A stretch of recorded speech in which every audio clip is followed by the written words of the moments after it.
I'm Deborah Gill, and here's the latest news update from Fox 12. An updated forecast model from OHSU suggests the number of COVID-19 hospitalizations in Oregon will peak next week.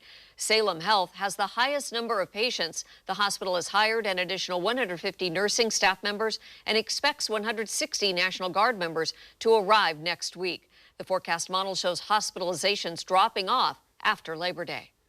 Oregon lawmakers have now presented plans to redistrict the state. There were plans submitted for House and Senate districts. The public now has a chance to review the maps and make comments. A public hearing is scheduled on Wednesday.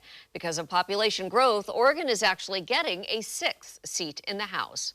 Now here's Fox 12's Drew Reeves with a check of the weather. Well, we'll be seeing some hazy skies today, but a warm day into the upper 80s, and we're going to be staying into the mid 80s for quite a while through Labor Day, and then a little bit warmer into Tuesday. But it does look like middle of next week we take a change with a chance of showers and cooler temps. For news and weather updates anytime, just download the Fox 12 app on your phone or tablet, or you can log on to our YouTube channel at youtube.com/Fox12.